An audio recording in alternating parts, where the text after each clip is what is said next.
Yun mga kabilogs, for today's video, ito tayo ngayon guys, galing tayo ng Maynila Fair. So pabalik tayo guys ng Ortigas mga ludi. Shout out sa mga viewers natin, sa lahat ng mga riders, sa lahat ng mga driver mga lods. Shout out po sa inyong lahat mga ludi. So dito tayo ngayon, pabalik tayo ng Maynila sa Ortigas, galing tayo ng Maynila mga lods. So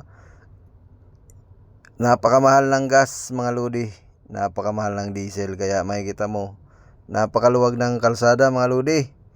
Di kagaya dati guys, ganitong oras traffic, tindi ng traffic na rito. So ngayon maganda magbiyahe.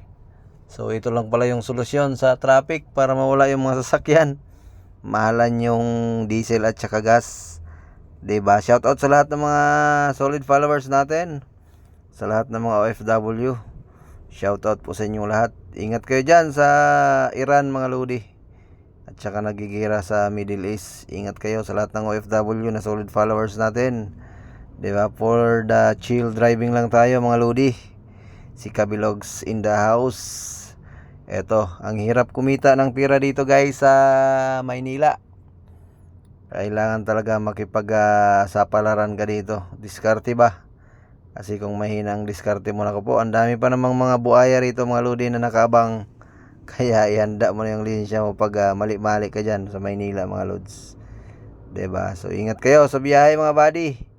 So magbaon lagi ng maraming sakong pasensya. Kasi sa kalsada, wag idaan sa init ng ulo. Kaya mag-relax lang tayo mga lods. Pag di kaya, wag mo nang pilitin. Pag kaya lumusot, sige, banat. Pag di kaya, paunahin mo. Kung gusto mag-overtake, paunahin mo. Para iwas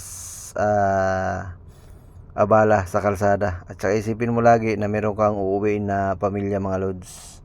Nag-aantay sa'yo yung anak mo at saka yung asawa mo mga lodi. Kaya sa lahat ng mga driver, salute sa inyong lahat mga lods. Sa lahat ng mga riders, ingat kayo lagi.